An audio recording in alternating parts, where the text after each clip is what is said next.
दूरदर्शन के सजीव phone in कार्यक्रम में आपका स्वास्थ्य में आप सभी का स्वागत है। जैसा कि आप जानते हैं, अपने इस कार्यक्रम में हम आपको विभिन्न स्वास्थ्य संबंधी विषयों पर विशेषज्ञ की राय से अवगत कराते हैं।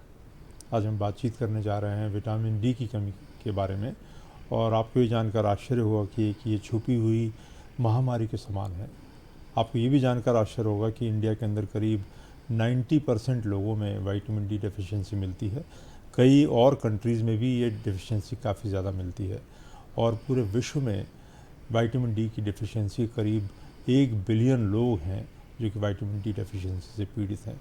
क्या होती है विटामिन डी की डेफिशिएंसी, कैसे पूरी करी जाती है, क्या खाद्य पदार्थों द्वारा या धूप के सेवन से इस कमी को पूरा किया जा सकता है, और कैसे इसको अच्छी तरीके से दूर न करने पर बुढ़ापे में और बच्चों में क्या क्या कॉम्प्लिकेशंस हो सकते हैं, इन सब के बारे में हम विस्तार से चर्चा करेंगे। हमारे स्टूडियो में आज आमंत्रित हैं डॉक्टर हरीश राव साहब, जो कि पीपल्स मेडिकल कॉलेज में ऑर्थोपेडिक डिपार्टमेंट के हेड हैं और वहाँ के अभी ऑफिशिएटिंग वाइस चांसलर भी हैं। डॉक्टर साहब, आपका हमारे स्टूडियो में बहुत बहुत स्वागत है।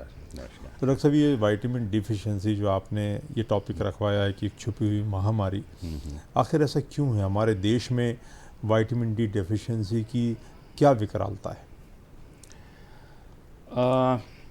ये बड़ा अपनी यहाँ स्कैर्सिटी है विटामिन डी की। जैसे कि सब जानते हैं कि सनलाइट एक्सपोजर से विटामिन डी नेचुरल तरीके से बॉडी में सिंथेसाइज हो जाता है थ्रू द स्किन, तो वो प्रक्रिया अपने यहाँ नहीं हो पा रही। उसके कई कारण हैं, जैसे change in lifestyle, indoor working mostly हो गए हैं, और पहले जैसे एक प्रथा होती थी, बचपन में याद है, आप लोगों को सबने अपन एक्सपीरियंस किया हुआ है कि धूप में अपने पेरेंट्स और ग्रैंड पेरेंट्स तेल लगा के बच्चों को बाहर खेलने के लिए प्रोत्साहित करते थे, एक आधे घंटा बैठो धूप में, और आउटडोर स्पोर्ट्स में काफ़ी एक्टिव रहते थे बच्चे। वो चीज़ अब देखने को नहीं मिल रहा है। एक तो ये बचपन से ही ये विटामिन डी की डेफिशिएंसी होने का एक इम्पॉर्टेंट कारण धूप का एक्सपोजर ना होना। दूसरा, जो सोशो कल्चरल पैटर्न है ड्रेसिंग का, उसमें भी सन से एक्सपोजर पूरी तरह नहीं मिल पाता है। जो थोड़ी देर मिलता है उसमें भी सनस्क्रीन लगा लिया जाता है, तो उससे जो सनलाइट जितनी पड़नी चाहिए स्किन में और जिससे कन्वर्जन होता है वो एडिक्वेट नहीं हो पाता।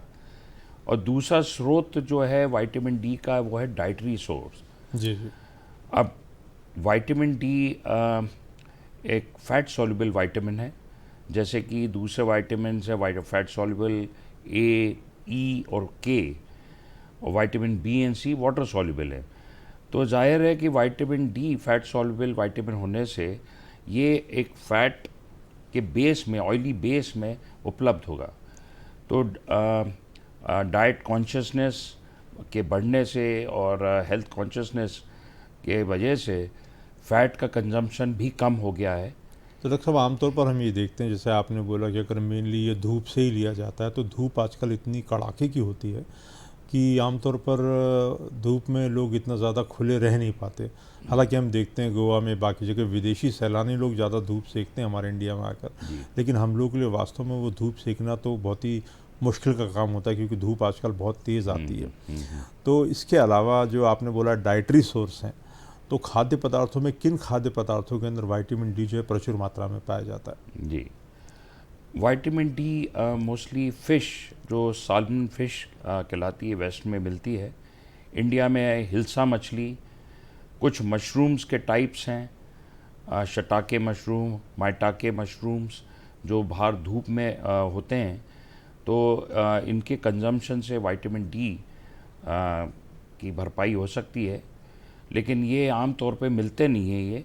जी। और दूसरा जो है एग योक, और कुछ milk products, fortified milk products, और ऑयल, फोर्टिफाइड ऑयल, यही एक सोर्स है विटामिन डी का। तो कहने का मतलब, फोर्टिफाइड का मतलब ये है कि इन ऑयल के अंदर और मिल्क के अंदर जो विटामिन डी मिला दिया जाता है। यस जी। तो हमारे देश में भी इस तरीके के फोर्टिफाइड ऑयल और मिल्क जो है ये दिए जाते हैं? यस, ये एक पॉलिसी डिसीजन है जिसके तहत गवर्नमेंट ने ये परमिट किया हुआ है फोर्टिफिकेशन, और ये इसका अब ज़रूरी भी है ये अपने यहाँ, क्योंकि consumption of vitamin D vegetarians के लिए यही एक इम्पॉर्टेंट सोर्स हो जाता है। डॉक्टर साहब, आमतौर पर हमने देखा कि कोविड के दौरान जो है बहुत ज़्यादा विटामिन डी का सेवन देखने को मिला, और कोविड के समय लोगों ने विटामिन डी काफ़ी लिया। और आजकल ये मैं देखता हूँ कि विटामिन डी जो है डॉक्टर्स के द्वारा भी काफ़ी ज़्यादा उसकी जांच कराई जाती है, और ये पाया जाता है कि विटामिन डी काफ़ी लोगों में कमी देखने को मिलती है। तो आमतौर पर ऐसे लोगों में आप लोग क्या दवाइयाँ देते हैं, और उससे क्या विटामिन डी की कमी जो है दूर हो जाती है? आपका पहला सवाल, कोविड में विटामिन डी इसलिए दिया गया और उसका काफ़ी प्रिस्क्रिप्शन रहा क्योंकि विटामिन डी का इम्यून सिस्टम बूस्ट करने में भी एक बड़ा इम्पॉर्टेंट रोल है। इसके अलावा विटामिन डी, जैसे सब जानते ही हैं, बोन्स में मिनरलाइजेशन में उसकी एक बड़ी महत्ता है। मसल के फंक्शन, फिर cardiovascular function, neural functions, brain के मेंटल हेल्थ में, इवन इसका एसोसिएशन डायबिटीज़ में भी पाया गया है। तो जैसे ही अब सिम्टम्स इसमें आने लगते हैं, ख़ास तौर से मसल्स में और स्केलेटल सिस्टम में बोन पेन होना और थकान, क्रैम्प्स आना, सीढ़ी पे चढ़ते हुए तकलीफ़ होना, जो पहले नहीं हो रहा था यंग लोगों में, जो ख़ास तौर से इंडोर उनका वर्क पैटर्न है और पूरा दिनचर्या इंडोर रहता है, तो ऐसे लोगों में अधिकतर ये जब लक्षण आते हैं तो ये जब कंसल्ट करते हैं अपने फिजिशियन को, सर्जन्स को, तो ये उनमें जब ब्लड टेस्ट कराया जाता है तो ये उनका फिर लेवल ऑफ विटामिन डी अधिकतर में ये कम पाया जाता है। अब इसका रेक्टिफिकेशन दवाई के ज़रिए, कुछ डाइटरी एडवाइस, ये सब देते हुए ही उसकी भरपाई हो सकती है। तो डॉक्टर साहब ने बहुत ही अच्छी तरीके से बताया कि इसके प्रारंभिक लक्षण जो है वो ये रहते हैं, यदि आपको सीढ़ी चढ़ने में थकान हो रही हो, आपके मसल के अंदर पेन हो रहा हो, आप अगर दिन भर का काम करके घर पर आते हैं तो उस समय अगर आपको थकान लग रही हो तो आपको एक बार ये जागरूक हो जाना चाहिए कि हो सकता है कि आपको विटामिन डी डेफिशिएंसी हो। नंदस्वरूप मिश्रा जी बाराबंकी उत्तर प्रदेश से हमारे साथ जुड़ गए, उनका सवाल ले लेते हैं। स्वागत है आपका नंदस्वरूप जी, पूछिए अपना सवाल। हेलो। हेलो। हाँ, पूछिए, सवाल पूछिए नंदस्वरूप जी। मैं नंदस्वरूप मिश्रा हूँ, बाराबंकी उत्तर प्रदेश से। मैं जानना चाहता हूँ विटामिन डी हमें लेने के लिए कौन से तत्वों को हमें इस्तेमाल करना चाहिए जिससे विटामिन डी हमें मिल सके? जी, कौन से तत्वों का इस्तेमाल करें? एक जैसे आपने बताया धूप कर सकते हैं, आपने बताया फिश कर सकते हैं। ये विटामिन डी दो स्रोत हैं। एक तो प्राकृतिक रूप से धूप का सेवन। अब धूप का सेवन कितनी देर करना, ये सबसे अहम बात है। इसका जो एक कन्वर्जन रेट है वो बताया गया है कि 1 स्क्वायर सेंटीमीटर जब 1 घंटा धूप में एक्सपोज हो तो वो 6 इंटरनेशनल यूनिट्स प्राकृतिक रूप से विटामिन डी कन्वर्ट हो जाता है, वहाँ से सिंथेसाइज होता है। अब शरीर को आम तौर पे 400 से 600 इंटरनेशनल यूनिट्स अलग अलग एज ग्रुप में इसकी आवश्यकता होती है। तो विटामिन डी का सोर्स एक तो सन के एक्सपोजर से, एडिक्वेट एक्सपोजर कि जैसे कोई हाफ पैंट पहन के बैठे, पीठ और पाँव सब एक्सपोज करके, हाथ एक्सपोज करके करीब लगभग 1 घंटा अगर बैठेगा धूप में, वो भी 11 बजे से 3 बजे के बीच, जब अल्ट्रावायलेट बी रेज सबसे ज़्यादा मात्रा में होती है, तो आपको सबसे ज़्यादा लाभ इसमें मिल सकता है। लेकिन होता ये है कि साल के 3 महीने छोड़कर जो सर्दी के दिन होते हैं जिसमें हिम्मत कर सकते हैं 11 बजे से के बाद धूप में बैठना, तब तो संभव है ये। अन्यथा गर्मियों में और बारिश में तो ये संभव नहीं है। तो इसलिए इसका दूसरा जो है स्रोत वो होता है डाइटरी सोर्स। अब वो है अगर वेजिटेरियन है तो घी, जैसे पहले के समय में घी का सेवन करते थे वो करें, उसके साथ में एक्सरसाइज भी करें ताकि वेट ना बढ़े। हाई क्वालिटी फ़ैट जिसे बोलते हैं तो ये लिया जाए। और जो मशरूम्स हैं, अगर मशरूम अगर कंज्यूम कर सकते हैं, शटाके मशरूम और माइटाके मशरूम, ये सबसे ज़्यादा विटामिन डी रिच कहलाते ही है। या ऐसे मशरूम जो प्राकृतिक रूप से धूप में जो उगते हैं, ना कि वो कल्चर वाले जो हैं जिसके अंदर धूप नहीं पड़ती है, वैसे वाले नहीं। इन चीज़ों का सेवन करना वेजिटेरियंस के लिए लाभदायक होगा। ड्राई फ्रूट्स में कुछ हद तक, और इसके साथ में अगर नॉन वेजिटेरियन है तो एग योक, जो पीला वाला जो पार्ट होता है अंडे का, जो आम तौर पे नहीं कंज्यूम करते हैं कोलेस्ट्रॉल और विभिन्न कारणों से, तो वो उसका लेने से, उसको भी कंज्यूम करने से, और इसके साथ में अगर फ़िश लेते हो तो हिल्सा मछली में तो सबसे ज़्यादा पाया जाता है, और नहीं तो वे दूसरी टाइप की मछली साल्मन फ़िश, सी फिश जो होती है, इसमें ज़्यादा मात्रा में ये मिलता है। तो डॉक्टर साहब, आपने काफ़ी डिटेल में बताया कि किन खाद्य पदार्थों में वेज, नॉन वेज और धूप के द्वारा जो है आपको मिलता है। डॉक्टर साहब, अगर मान लीजिए कोई व्यक्ति धूप के अंदर नहीं बैठ सकता और वो नॉन वेजिटेरियन नहीं है, तो ऐसे लोगों के लिए आप कैसे पता करते हैं, क्या जांच करते हैं जिससे आपको पता लगता है कि इनमें विटामिन डी की डेफिशिएंसी है? सबसे पहले तो जब ये पेशेंट आते हैं, इनकी कंप्लेंट रहती है कि शरीर में सब जगह दर्द हो रहा है, क्रैम्प्स आ रहे हैं, ना नस चढ़ना जैसे बोलते हैं, बावटे जैसे आ रहे हैं, ये शिकायत होती है उनकी। और जोड़ों में दर्द, पीठ में दर्द, थकान, सीढ़ी में ना चढ़ना, जब ये लक्षण के साथ मरीज़ आता है तो संकेत विटामिन डी की डेफिशिएंसी की तरफ जाता है। तो इसको क्वांटिफाई करने के लिए ब्लड टेस्ट किया जाता है, और विटामिन डी इससे एग्जैक्ट लेवल मालूम चल जाता है कि ये कितनी कमी है, और उसके प्रकार फिर दवाई का डोज वगैरह रेगुलेट करते हैं। अच्छा डॉक्टर साहब, तो एक बार जैसे कई बार किसी को पता नहीं लगा कि उनको विटामिन डी की डेफिशिएंसी है, ख़ासकर बच्चों में, पैदा होने के बाद उनकी जांच नहीं हुई, तो इन बच्चों के अंदर क्या प्रॉब्लम्स आ सकती हैं? हाँ, ग्रोइंग एज में दो चीज़ें होती हैं हड्डी, एक तो उसकी लंबान भी बढ़ती है और उसकी चौड़ाई भी बढ़ती है हड्डी की। तो इस फेज़ में कैल्शियम की बहुत आवश्यकता होती है, और कैल्शियम जो है का एब्जॉर्प्शन विटामिन डी के ज़रिए होता है। तो कैल्शियम और फास्फोरस जो कि बड़े एसेंशियल एलिमेंट्स हैं, बोन में कैल्शियम हाइड्रोक्सी एपेटाइट, जिसे कैल्शियम फॉस्फेट का एक वो आमतौर पे उसको कहा जा सकता है, वो उसका सॉल्ट है। तो विटामिन डी का बहुत मुख्य रोल है इस मिनरलाइजेशन में बोन्स का। अगर ये सही मात्रा में नहीं मिले बचपन में तो हड्डियां हो जाती हैं नरम, और फिर ये शरीर का भार ना लेने के कारण इनमें गोलाई आ जाना, टेढ़ापन आ जाना, इसे बोलते हैं रिकेट्स।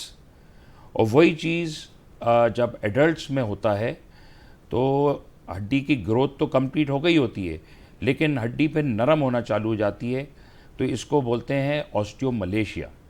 तो विटामिन डी डेफिशिएंसी बचपन में रिकेट्स और ऑस्टियोमलेशिया, जो कि बचपन में बहुत ही देखने में एकदम समझ में आ जाता है कि हड्डियां टेढ़ी हो रही हैं, तो वो विटामिन डी के कारण होता है। तो डॉक्टर साहब, इसीलिए जैसे बच्चों के जो दूध के या कई बार कुछ पेय पदार्थ वगैरह आते हैं जो कि विटामिन डी और कैल्शियम दोनों के द्वारा फोर्टिफाइड होते हैं, क्योंकि हड्डी के निर्माण के अंदर इन दोनों ही चीज़ों की बहुत ज़्यादा ज़रूरत होती है। एक बार मान लीजिए अगर ये पता लग गया, जैसे हम देखते हैं कई बच्चों की जो पैर की बोन रहती है वो काफ़ी बो करती हुई रहती है, एक बार इस चीज़ का पता लगने के बाद यदि हम उपचार देते हैं तो आप जैसे कह रहे हैं ये ग्रोइंग एज में है तो वो फिर से ठीक हो जाती हैं कि उसके अंदर डिफॉर्मिटी ये परमानेंट रह जाती है? नहीं, ये बिल्कुल अगर सही समय और अर्ली स्टेज में ही ये मालूम चल जाए तो विटामिन डी के ट्रीटमेंट से 7 से 8 महीने, ज़्यादा से ज़्यादा 1 साल में बोन में रीमॉडलिंग होके ये बिल्कुल डिफॉर्मिटी करेक्ट हो जाती है। तो ऐसे में आप लोग कोई इंजेक्शन देते हैं या दवाइयाँ ही देते हैं या गोली देते हैं या सिरप देते हैं? बच्चों में क्या करते हैं? बच्चों में सिरप भी दिया जा सकता है और इंजेक्शन अगर मान लीजिए कोई गांव क्षेत्र से आ रहा है और ग्रामीण क्षेत्र से है, वहाँ दवाई की उपलब्धता नहीं है, तो ऐसे उसमें इंजेक्शन भी दिया जा सकता है। नहीं तो फिर सिरप फॉर्म में दे देते, क्योंकि बच्चों को गोली गुटकने में तकलीफ़ होती है, तो सिरप फॉर्म में विटामिन डी दिया जा सकता है, उसमें रिस्पांस बहुत अच्छा होता है। तो जैसे कि आपने बताया कि एडल्ट के अंदर जो है बोन कमज़ोर होती है, जैसे कि हम देखते हैं कि आमतौर पर वो महिलाएं जो जिनके मीनोपॉजल पीरियड आ जाते हैं, उनके अंदर भी ये बोलते हैं कि इनके अंदर ऑस्टियोपोरोसिस हो जाती है, उनके अंदर फ्रैक्चर होने की संभावना रहती है। तो अगर विटामिन डी डेफिशिएंसी भी साथ में हो तो ये संभावनाएं और अधिक बढ़ जाती हैं। कैसे इन दोनों को चेक करेंगे? ये आपका बहुत अच्छा प्रश्न है। मीनोपॉज में हार्मोनल कमी होने के कारण बोन्स का फॉर्मेशन और बोन का रिजॉर्प्शन बढ़ जाता है, और विटामिन डी साथ में अगर भी कमी हो शरीर में, तो कैल्शियम बोन में डिपॉजिट ही नहीं होता। तो एक तरफ तो फॉर्मेशन भी नहीं हो रहा और साथ में उसका एब्जॉर्प्शन बढ़ जाए, तो बोन्स के में बहुत जल्दी ऑस्टियोपोरोसिस और ज़्यादा उसमें उसके लक्षण आ जाते हैं। कई बार हमारे यहाँ कई ऐसे रिचुअल्स रहते हैं जिसके अंदर कई, जैसे गल्फ़ कंट्रीज़ के अंदर भी आप देखिए सब लोग जो हैं बहुत ज़्यादा अपने शरीर को ढक कर रखते हैं, धूप का तो बिल्कुल भी सेवन नहीं हो पाता। तो ऐसे लोगों में क्या ज़्यादा विटामिन डी डेफिशिएंसी होने के चांसेस रहते हैं? जी बिल्कुल, क्योंकि एक नेचुरल सोर्स जो है विटामिन डी का धूप, और उससे जो उत्पन्न होने वाली कोल कैल्सीफेरॉल है, और डाइटरी सोर्स से जो मिलता है वो अर्गो कैल्सीफेरॉल। क्वालिटी में देखा जाए तो इसकी जो एफिकेसी है, कोल कैल्सीफेरॉल को श्रेष्ठ माना जाता है। अगर ये ना मिले तो फिर दूसरा स्रोत होता है डाइट, खान पान। अब खान पान में अगर ये कॉम्पनसेट हो जाए तो ठीक है, वरना डेफिशिएंसी तो बहुत जल्दी आ सकती है अगर धूप का बिल्कुल सेवन ना हो। और ये गल्फ़ कंट्रीज़ में आपने जैसे कहा, वहाँ पे अधिकतर जो खाद्य पदार्थ हैं वो सब इम्पोर्टेड होते हैं। जी जी। अब इम्पोर्टेड प्रोडक्ट्स जो हैं, मिल्क प्रोडक्ट्स हैं, जो फ्रूट जूसेस हैं, ये सब चीज़ें फोर्टिफाइड होती हैं वहाँ पे, और इसलिए वो लोग जो कंज्यूम करते हैं तो उनमें उतनी ज़्यादा इफ़ेक्ट देखने को नहीं मिलता जितना इंडिया में अपने को मिल सकता है। तो डॉक्टर साहब, जैसे कि आपने किसी को ओरल सप्लीमेंट दिया, कोई एक एडल्ट है जैसे कि मैं हूँ, और मुझे आप अगर देंगे विटामिन डी ठीक करने के लिए, आज आपने मेरा ब्लड का टेस्ट किया और उसके अंदर आपको विटामिन डी की कमी मिली, तो आप किस तरीके से मेरा इलाज देते हैं और कितने समय तक इलाज चलता है, कितना लंबा होता है ये इलाज? अगर पाया गया कि इसमें ब्लड टेस्ट के बाद माइल्ड, मॉडरेट, सीवियर, इसको इस तरीके से उसको क्लासीफाई कर सकते हैं। जी। 30 नैनोग्राम पर ml ये जो वैल्यू है, अगर इससे कम पाया जाए तो बोन्स के लिए ये डेफिशिएंसी इनसफिशेंसी मानी जाएगी, अगर 20 से 30 के बीच हो। जी। और अगर उससे कम है 11 से 20 तो मॉडरेट, और 10 से कम अगर है लेवल तो इसको सीवियर डेफिशिएंसी के श्रेणी में लिया जा सकता है। तो ऐसे में जब सीवियर डेफिशिएंसी हो तो इंजेक्शन के ज़रिए एक बोलस डोज विटामिन डी का वो देकर उसके साथ में मेंटेनेंस डोज भी दे दिया जाता है। और ये मेंटेनेंस डोज तो एक लाइफ लॉन्ग चीज़ होती है, क्योंकि अगर डाइटरी पैटर्न और डेफिशिएंसी अगर है और लाइफस्टाइल में चेंज नहीं आ पा रहा तो डेफिनेटली इसको कंटिन्यू करना पड़ता है काफ़ी लंबे समय तक। तो डॉक्टर साहब, जैसे डायबिटीज़ और ब्लड प्रेशर की दवाइयाँ डेली खानी पड़ती हैं, वैसे ही विटामिन डी की टैबलेट भी क्या डेली खानी पड़ती है? वैसे इसके अलग अलग रेजीम्स हैं। डेली लेना इसको बेटर माना गया है, कंपैरेटिव स्टडीज़ हैं, लेकिन इसमें मिस होने का चांस बहुत होता है, डोज मिस होना, क्योंकि एम्प्टी स्टमक लेना बेटर होता है जिससे कि एब्जॉर्प्शन हो। अच्छा। तो एम्प्टी स्टमक ना लेने के कारण डोज मिस भी हो सकता है और ऐसे में ये प्रॉब्लम बनी रह सकती है। तो इसलिए वीकली डोज आमतौर पे हम लोग एडवाइस करते हैं, वो भी लिक्विड फॉर्म में, जिसमें नैनो टेक्नोलॉजी के ज़रिए वो उसको एक उसकी बायो अवेलेबिलिटी बढ़ जाती है और लिक्विड फॉर्म होने से इसका एब्जॉर्प्शन 60 से 70% बताया गया है और बाकी जो है टैबलेट फॉर्म वगैरह में करीब 20% एब्जॉर्ब होता है। तो 8 हफ्ते तक आमतौर पे हम लोग देते हैं वीकली डोज 60,000 यूनिट्स। उसके बाद फिर मंथली डोज चलता है और बाद में फिर पीरियोडिकली उसको टेस्ट कराते रहना पड़ता है। तो कहने का मतलब ये है कि उतनी ज़्यादा दुश्वारी नहीं है, क्योंकि आपको वीक में केवल एक बार ही याद रखना है, इसको लेना है और खाली पेट लेना है जैसा खाली आपने पेट। बताया, तो इसकी इफेक्टिवनेस ज़्यादा रहती है। और बाद में आपका परीक्षण करके ही देखा जाता है, अगर आपका विटामिन डी लेवल मेंटेन हो गया है तो फिर ये चीज़ें छूट भी जाती हैं कई बार। हाँ, फिर आप धूप में थोड़ा लाइफस्टाइल चेंज करना पड़ेगा कि एक्सरसाइज करें, धूप में बैठें, एक्सपोज हों थोड़ा सा सनलाइट में।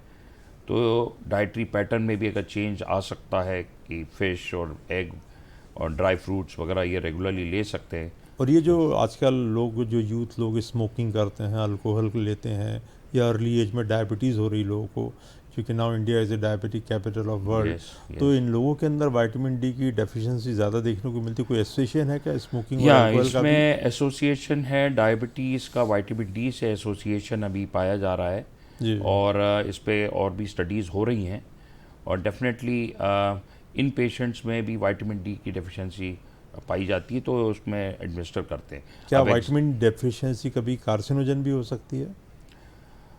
विटामिन डी डेफिशिएंसी का कार्सिनोजेनेसिस में उतना अभी स्टैब्लिश नहीं है। एस्टैब्लिश नहीं है अभी, लेकिन एक पॉसिबिलिटी तो बनी रहती है। तो देखा आपने कि विटामिन डी, ए, डी, ई के जो कि वाटर सॉल्युबल विटामिन होते हैं, फैट सॉल्युबल विटामिन होते हैं, जैसे कि डॉक्टर साहब ने बताया, जो कि धूप के द्वारा मिलता है, लेकिन धूप इतनी तेज़ रहती है 11 से 3 के बीच में, और जितने समय तक एक्सपोजर चाहिए आवश्यकता के लिए वो हमारे लिए पॉसिबल नहीं है। लेकिन डाइटरी सोर्स, अगर आप नॉन वेजिटेरियन हैं तो फ़िश एक बहुत अच्छा सोर्स है। अदरवाइज़ फोर्टिफाइड ऑयल और फोर्टिफाइड दूसरे खाद्य पदार्थों के द्वारा इसकी पूर्ति की जाती है। लेकिन विटामिन डी जो है बहुत ही महत्वपूर्ण है शरीर के विकास के लिए। इसलिए मैं आशा करूंगा कि आज जो जानकारी डॉक्टर हरीश राव ने आपको दी है उससे आप लोग इसके बारे में सजग रहेंगे, अपने ब्लड का परीक्षण कराएंगे, अगर कोई कमी है तो उसको दूर करेंगे, क्योंकि आपके शरीर पर बहुत ही वृहद प्रभाव डालता है। डॉक्टर साहब हमारे स्टूडियो में आए, इतनी उपयोगी जानकारी दी, इसके लिए आपको धन्यवाद। धन्यवाद।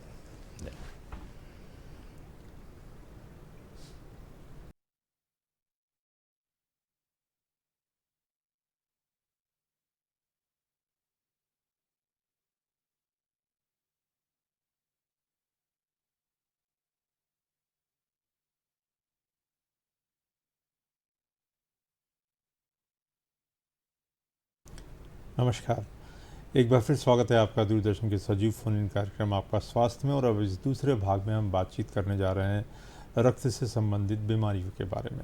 हमारे साथ हैं डॉक्टर मनीषा श्रीवास्तव, जो कि ब्लड ट्रांसफ्यूजन में एमडी मेडिसिन हैं। आप एम्स के अंदर डिप्टी डायरेक्टर रहीं और वर्तमान में आप बीएमएचआरसी भोपाल में निदेशक के पद पर कार्यरत हैं।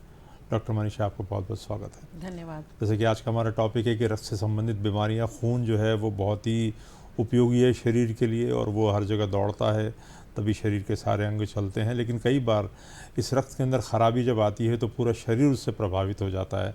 तो आमतौर पर आप जब ट्रांसफ्यूजन मेडिसिन की प्रैक्टिस करती हैं, और आप पहली एमडी मेडिसिन थी मध्य प्रदेश की जिन्होंने ट्रांसफ्यूजन मेडिसिन में एमडी किया था, तो ऐसी कौन कौन सी कॉमन बीमारियाँ हमको देखने को मिलती हैं जो रक्त से संबंधित रहती हैं? देखिए, रक्त जो ट्रांसफ्यूजन मेडिसिन है, मैं ज़्यादातर रक्तदान और उससे संबंधित बीमारियों से अपना नाता रखती हूँ।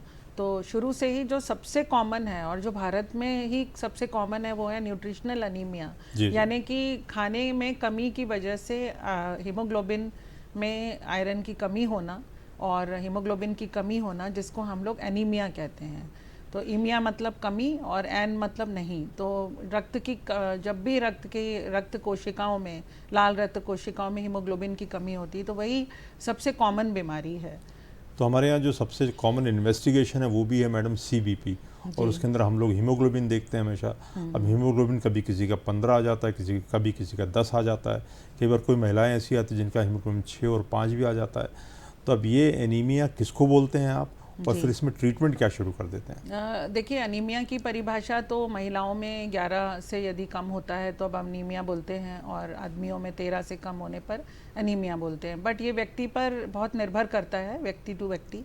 और जैसे शरीर की एक तरीका है कि ये कंपनसेट कर लेता है, बॉडी हमेशा एडजस्ट करके चलती है, जिसको जितनी कमी है उसके हिसाब से बॉडी अपने सेल्स फिर से बनाती है। तो ज़्यादातर जब तक लक्षण आते हैं तब तक काफ़ी देर हो जाती है। तो जो आपको 6 या 7 या 5 ग्राम अनीमिया मिलता है जब हीमोग्लोबिन की कमी, तो इसका मतलब है कि काफ़ी कमी हो गई है। तो इस समय फिर आयरन की जांच भी की जाती है, आयरन की स्टडीज़ भी की जाती हैं, और जिसको अपन कंप्लीट ब्लड पिक्चर जो बोल रहे हैं आप, CBP करते हैं, तो उसमें उसके साथ साथ और भी पूरी अनीमिया टाइपिंग भी बहुत ज़रूरी है, क्योंकि अनीमिया के कई प्रकार हैं। सिर्फ हीमोग्लोबिन की कमी ही नहीं, एक अनीमिया होता है जिसमें B12 की कमी रहती है, विटामिन की कमी हो जाती है, उससे भी जो हमारे सेल्स हैं बड़े हो जाते हैं, इस कोशिश में कि वो ज़्यादा से ज़्यादा हमारी बॉडी को रिप्लेनिश करें। दूसरा जो है अनीमिया, जो कई बार माइक्रोसिटिक नॉर्मोक्रोमिक भी होता है, जो क्रॉनिक बीमारियां हैं जैसे ट्यूबरकुलोसिस, कैंसर और भी कई शरीर में जो बड़ी बीमारियां हो जाती हैं, तो जो लंबे समय तक चलती हैं, उस समय भी एक खून की कमी हो जाती है। तो इसकी टाइपिंग बहुत ज़रूरी है। जब भी लोग, मैं डॉक्टरों से भी कहूँगी और मरीज़ों से भी, कि इसके बारे में जागरूक रहें, और जब भी आपको लगता है कि खून की कमी हुई है तो उसकी टाइपिंग बहुत ज़रूरी, किस प्रकार की है, तभी जो है उसका इलाज संभव हो पाएगा। अब डॉक्टर साहब, मैं देखता था कि हमारे एक मित्र थे, डॉक्टर थे, तो गांव के अंदर प्रैक्टिस करते थे। जब उनके पास मरीज़ आता था तो वो कई बार उनको गोली दे देते थे खाने के लिए, और कहते थे 1 महीने बाद कराना तो तुम्हारा 1 ग्राम % बढ़ जाएगा। अगर किसी का बहुत कम रहता था तो कई बार इंजेक्शन लगवा देते थे। कुछ लोगों को बोलते थे कि खून चढ़ा लो, तो 1 बोतल खून चढ़ा दिया और फिर गोलियां दे दी। तो ज़रा हमें एजुकेट कीजिए, और डॉक्टरों को भी जो दूर दराज हमारे इस कार्यक्रम को देख रहे हैं, कि एनीमिया कितना कम हो हीमोग्लोबिन। एक तो आपने बोला टाइपिंग कराना बहुत ज़रूरी है, तो टाइपिंग की सुविधा जो एक तो हर डिस्ट्रिक्ट लेवल पर अवेलेबल रहती है क्या? और जी हाँ, आजकल रहती है, क्योंकि सिर्फ एक स्लाइड देखनी रहती है जिसमें पैथोलॉजिस्ट या जो ट्रेन डॉक्टर्स हैं वो देख के बता सकते हैं कि किस प्रकार का एनीमिया है। और जो आयरन या खून की बात आप कर रहे हैं, तो देखिए मैं क्योंकि रक्तदान चिकित्सा से हूँ, तो मैं कहूँगी कि खून तो एक सपोर्टिव थेरेपी है। खून की ज़रूरत तभी पड़ती है जब सारे हमारे जो उपाय हैं ख़त्म हो जाते हैं, और जो आयरन की कमी होती है वो आयरन द्वारा ही पूर्ण होती है। उसमें आयरन के इंजेक्शन लगते हैं, IV आयरन भी दिया जाता है, जिसमें 1 ग्राम हीमोग्लोबिन आराम से बढ़ जाता है। तो जो गर्भवती महिलाएं हैं या जिन महिलाओं में आयरन की कमी है, वो आराम से इसको ले सकती हैं। और जनरली क्योंकि हमारे यहाँ जीवन यापन ऐसा है कि मेरे जैसे लोगों में भी आयरन की कमी पाई जाती है जी। और कोई ज़रूरी नहीं है कि वो खाने में लिया हुआ आयरन ही एब्जॉर्ब हो। तो ये सब जांचों के बाद जब पता चलता है तो आयरन की गोली जो है रेगुलरली प्रिस्क्राइब करते हैं लोगों को कि वो खाते रहें और न्यूट्रिशन उनका अच्छा रखें। जैसे गांव में हैं तो सत्तू, हरी सब्जियां और गुड़ और ये सब चीज़ें बहुत ज़रूरी हैं। शहर के लोग भी ध्यान रखें और आयरन की चीज़ें जो खाने में लें, रेगुलर खाने के लिए बहुत ज़रूरी है। सिर्फ इंजेक्शन लगाने से आयरन की कमी उस समय तो दूर हो जाती है, लेकिन हमेशा के लिए नहीं दूर होती। तो जो भी कारण है उसका निवारण करना और साथ में दवाइयाँ लेना। बहुत ही सही बताया मैडम ने कि आपके इंजेक्शन से तात्कालिक कमी को तो पूरा किया जा सकता है, लेकिन आपको खाने के अंदर, जैसे उन्होंने बताया कि सत्तू गांव के अंदर जैसे चुकंदर खाना है, गुड़ खाना है, या नॉन वेजिटेरियन लोग जो हैं वो चीज़ें खा सकते हैं, और हरी सब्जियों का सेवन करना है जिससे कि आयरन जो बढ़े। लेकिन आमतौर पर मैडम ये देखा गया है कि ऐसे कई लोग आते हैं जिनको सांस फूल रही है और बहुत ही तकलीफ़ हो रही है, थक जा रहे हैं, और उनको जब हीमोग्लोबिन कराया गया तो काफ़ी कम मिला। तो ये मान लीजिए 6-7 इतना आया, तो अब इनको एकदम से कैसे बढ़ाया जाएगा? ये इनको ग्रेजुअली बढ़ाना चाहिए कि एकदम से बढ़ा लेना नहीं, चाहिए? इसमें देखिए IV आयरन बहुत बड़ा सोल्यूशन है। इसमें मैं ये बोलूँगी कि ज़्यादातर लोगों के दिमाग में ये रहता है कि मुझे खून चढ़ जाए तो मैं बहुत स्वस्थ हो जाऊँगा। लेकिन खून जो है एक ऐसा है जिसमें मैं, क्योंकि इससे जुड़ी हुई हूँ, हेपेटाइटिस, HIV, सिफिलिस, मलेरिया और भी कई तरह के वायरस और जीवाणुओं की शंका रहती है, और उससे सिर्फ 1 ग्राम हीमोग्लोबिन तात्कालिक तो बढ़ता है लेकिन बीमारी का इलाज नहीं होता। इसलिए IV आयरन या आयरन की गोलियां, इस तरह से जो IV आयरन दिया जाता है उससे भी वही फायदा होता है जो रक्त से होता तो है। हमारे गांव के अंदर जो ये प्रेग्नेंट महिलाओं को फॉलिक एसिड भी देते हैं साथ में, जी। वो इसके लिए आयरन के साथ साथ उसकी गुणवत्ता बढ़ाने के लिए फोलिक एसिड ज़रूरी होता है, इसलिए दिया जाता है। और यहाँ मैं ये भी बोलूँगी कि जैसे महिलाओं में ही नहीं, पुरुषों में भी अनीमिया की बीमारी होती है। जी जी। और हमारे यहाँ जो है वो पेट में कीड़े होना, कीड़े जो हैं वो खून को कमी कर देते हैं, तो ये बीमारी सभी को हो सकती जी। है। और भी जो आजकल खून की बीमारियों में सबसे जो कॉमन हो गया है, वो जो लोगों को आजकल जागरूकता बढ़ाई जा रही है, हमारे प्रधानमंत्री भी आए थे और शेडोल से उन्होंने शुरू किया था, वो है अनुवांशिक रक्त रोग। जी जी। और आप जब कभी किसी गांव में जाएंगे तो आप देखेंगे जैसे जो ट्राइबल बेल्ट्स हैं वहाँ पर अनुवांशिक रक्त रोगों में सिकल सेल एनीमिया, थैलेसीमिया, हम जितना सोचते हैं उससे कहीं ज़्यादा लोगों में ये बीमारी है। जी जी। और क्योंकि ये परिवारों में चलती है तो उनका फ्लैट फेस, क्योंकि बॉडी के जो फ्लैट बोन्स हैं, जो हमारी पतली बोन्स हैं, वो सब खून को बनाने के प्रयास में उनकी जो शेप बिगड़ जाती है, तो उसके कारण फेस आप देख के बता सकते हैं कि इसको सिकल सेल है। जी जी। तो उसकी रोकथाम के लिए सिकल सेल एनीमिया एलिमिनेशन 2045 47 तक प्रधानमंत्री जी ने कहा है कि इसको एलिमिनेट किया जाएगा। तो इसको हटाने के लिए उसमें सभी का प्रयास ज़रूरी है, आम जनता का भी, डॉक्टर्स का भी, परिवारों का भी, कि क्योंकि नाम ही इसका अनुवांशिक रक्त रोग है, इसलिए परिवारों में शादी ना हो, दो सिकल सेल एनीमिया के लोग शादी ना करें, कॉन्सैंग्यूनस मैरिज जिसको बोलते हैं, जो परिवार में ही की जाती हैं, वो सब रोकथाम हो तो हम इस बीमारी से निजात पा सकते हैं। और जो लोग सिकल सेल एनीमिया से पीड़ित हो गए हैं उनका उपचार कैसे किया जाता है? ये भी एक बड़ी अजीब सी बात है कि एक हाइड्रोक्सी यूरिया नाम की साधारण सी दवाई है जिससे इनका ट्रीटमेंट किया जा सकता है। और हाइड्रोक्सी यूरिया आमतौर पे बड़ी मतलब महंगी भी दवा नहीं है, लेकिन कुछ ऐसा होता है क्योंकि ये रेगुलरली लेनी होती है, ये बच्चे नहीं ले पाते हैं, तो वो दिक्कत आती है। इसलिए सभी अस्पतालों में, डिस्ट्रिक्ट हॉस्पिटल्स में ये दवा उपलब्ध कराई जा रही है और वो मुफ्त दवा उपलब्ध कराई जा रही है। तो सभी जो अनुवांशिक रक्त रोग से पीड़ित लोग हैं उनको वहाँ जाके अपना इलाज कराना चाहिए, रेगुलरली ये दवा खानी चाहिए। और येलो कलर का कार्ड दिया जा रहा है इनको, जिससे कि ये सिकल सेल का कार्ड इनके पास हो, और 2 सिकल सेल वालों की शादी होने से संभावना बढ़ जाती है।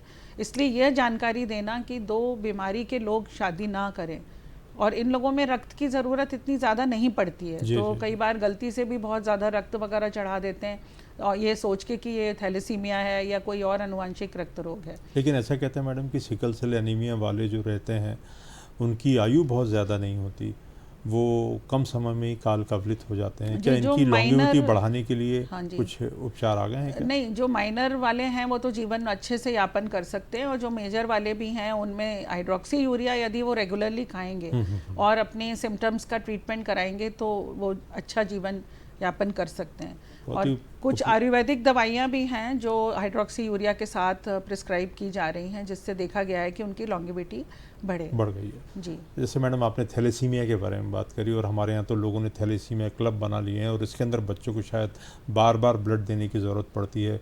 इन बच्चों, जो बच्चे इससे पीड़ित हैं, उनके लिए क्या सावधानी बरतनी चाहिए, कैसे वो अपने जीवन को लंबा कर सकते हैं? देखिए, सबसे महत्वपूर्ण है कि जो रोकथाम है, जो prevention is better than cure बोलते हैं, हमारे इलाज से ज़्यादा महत्वपूर्ण रोकथाम है। तो उनके माता पिता को ये जानकारी देना हमारा कर्तव्य है कि आपका जब अगला बच्चा होने वाला हो तो आप उसकी जांच पहले ही गर्भ में करा लें, और इसकी सुविधाएं भी सेंटर्स में हैं।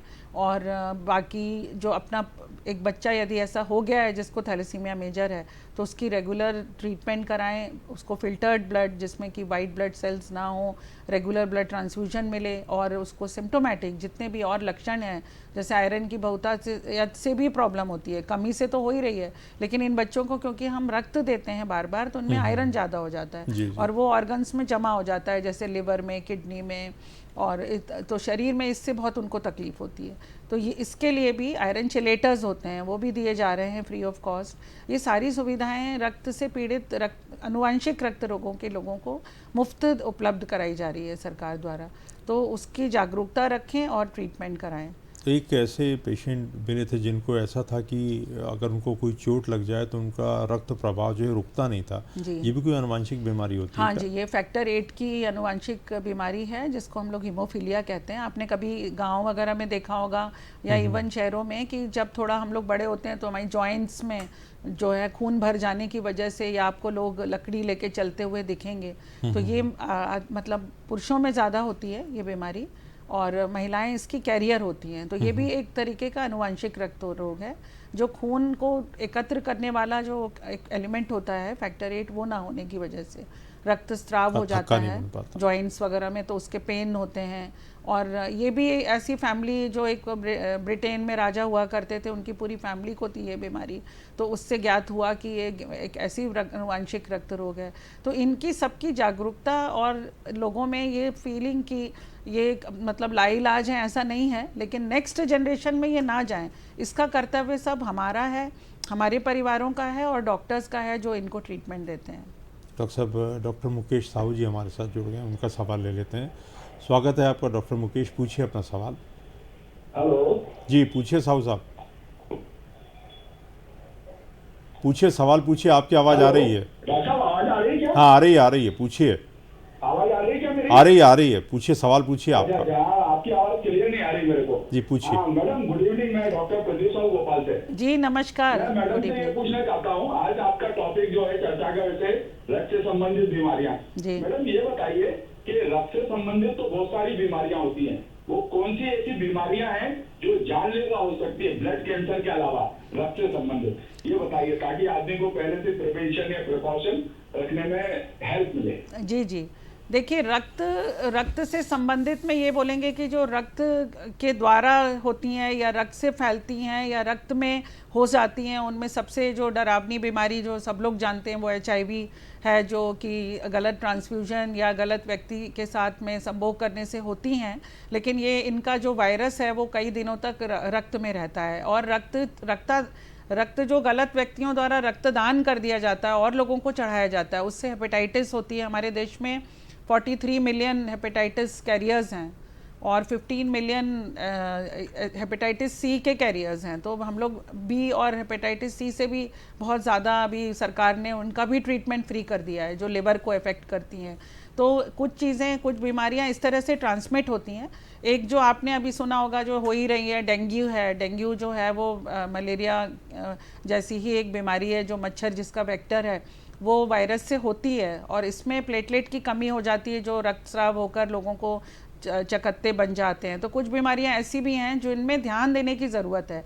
ये वैसे रहें नॉर्मली तो ठीक हो जाता है व्यक्ति, लेकिन कभी कभी जानलेवा भी साबित होती हैं।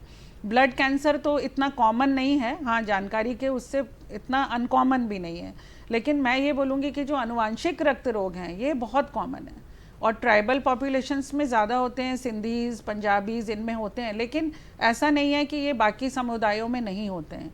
तो इनके ऊपर ध्यान देने की ज़रूरत होती है, क्योंकि इसमें क्या होता है, हमारा हीमोग्लोबिन ही नहीं बनता।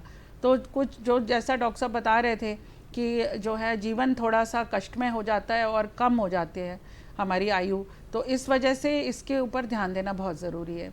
और गर्भवती महिलाएं या महिलाओं में जब वो गर्भाधान करती हैं, उसके पहले यदि रक्त की कमी होती है या किसी प्रकार का, तो हृदय और सभी ऑर्गन्स पे इफ़ेक्ट होता है, तो कभी कभी बहुत कठिन गर्भावस्था भी उनको देखनी पड़ सकती है।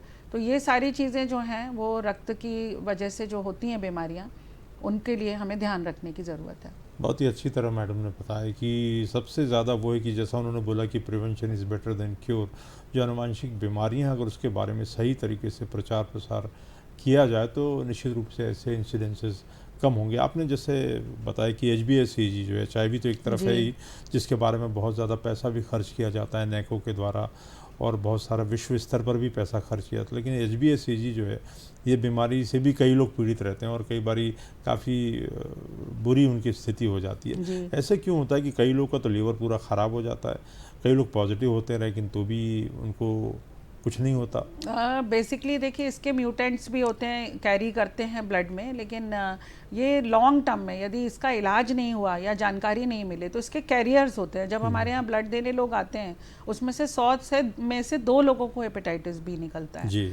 और उनको ये जानकारी नहीं होती कि उनको हेपेटाइटिस है। और अभी आप ये सोच के मतलब आपको ये लगेगा कि गवर्नमेंट ने कम्प्लीटली, जो पहले जाँच फ्री नहीं थी, ट्रीटमेंट फ्री नहीं था, दवाइयाँ बहुत महंगी थी, अब क्योंकि ये 10 से 15 साल में यदि आपके वायरस आपके ब्लड में रह जाता है तो इससे लिवर का कैंसर होने का डर होता है और उससे बहुत सारे लोगों की जानें जा रही हैं। व्यक्ति दर व्यक्ति यदि आपने दवा ले ली है तो ये हम इसको प्रोलॉन्ग भी कर सकते हैं और रोक भी सकते हैं। इसलिए सरकार ने अभी hepatitis control, national hepatitis control programme launch किया है, जो NHM के माध्यम से हमारे BMHRC में भी एक सेंटर हमें मिला है जिसमें हम लोग ट्रीटमेंट कर रहे हैं। वैसे तो हमारा सेंटर गैस पीड़ितों के लिए फ्री है, लेकिन अभी जनरली भी पूरे देश में हेपेटाइटिस का ट्रीटमेंट फ्री है। तो यदि जांच करने पर हेपेटाइटिस निकलती, कभी पीलिया होता है या उसके साथ कोई और आपको उल्टी आने की समस्या या खाना नहीं पच रहा है, ऐसी कोई भी समस्या है, तो हेपेटाइटिस B और C की जांच जरूर कराएं, क्योंकि यह भी वही कहती हूँ कि इतना अनकॉमन नहीं है, इतना रेयर डिजीज़ नहीं है, काफ़ी लोगों में ये कॉमन है।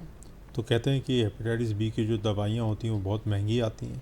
हाँ जी, महंगी आती हैं, वही बता रही हूँ, रिबाविरिन और ये सारी दवाइयाँ सरकार ने फ्री कर दी है और जगह जगह ट्रीटमेंट सेंटर बन गए हैं, क्योंकि इसका जो मैंने बताया कि इतने लाखों लोगों को ये बीमारी के कैरियर्स हैं, जिनको एक्चुअली बीमारी है वो तो अलग हैं, उनके ब्लड में जो कैरी कर रहे हैं। और हेपेटाइटिस B में एक खासियत है कि इसका वैक्सीन भी होता है, तो कृपया करके सब लोग अपने परिवार में हेपेटाइटिस B का वैक्सीन लगवाएं। इवन वैक्सीनेशन भी इसका कई जगह फ्री है, तो जाके सेंटर पे कांटेक्ट करें।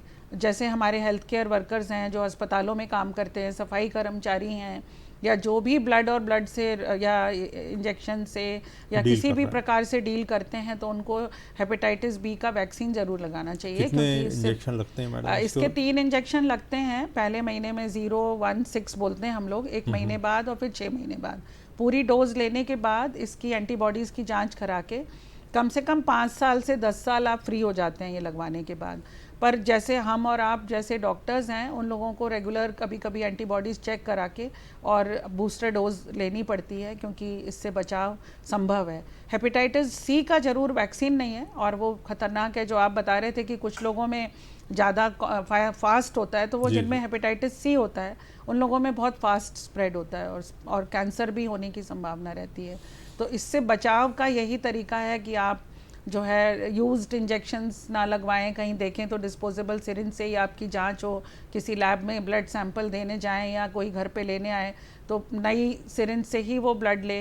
ये सारी चीज़ें देखने की ज़रूरत सबको है और इसी के लिए जागरूकता की ज़रूरत है। बहुत सही बताया मैडम ने कि डिस्पोजेबल सिरिंज का उपयोग होना चाहिए। हमारा ये प्रोग्राम ग्रामीण क्षेत्रों में भी जाता है। यदि कहीं पर भी कोई ऐसे डॉक्टर हैं, छोटे डॉक्टर हैं जो कि इंजेक्शन लगवा लेते हैं कहीं पर भी, तो आप ज़रूर उनसे डिमांड करें कि हम डिस्पोजेबल सिरिंज से ही इंजेक्शन लगवाएंगे, तो काफ़ी हद तक इस पर रोकथाम की जा सकती है।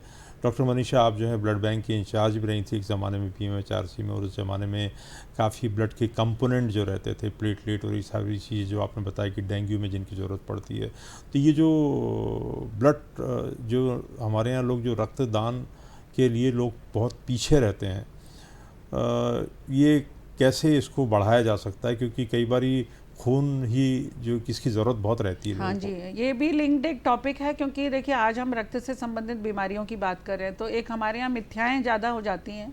लोग समझते हैं कि मैं अस्वस्थ हूँ इसलिए मैं ब्लड नहीं दे सकता, या मैं ब्लड देने के बाद अस्वस्थ हो जाऊँगा, ऐसा है। लेकिन 18 से 65 साल का एक व्यक्ति जिसका हीमोग्लोबिन 12.5 ग्राम % से ज़्यादा है, वो आराम से रक्त दे सकता है, और वो 4 बार रक्त दे सकता है, 3 महीने में 1 बार। जी, साल में 4 बार रक्त दे सकता है, कम से कम 2 बार तो रक्त दे ही।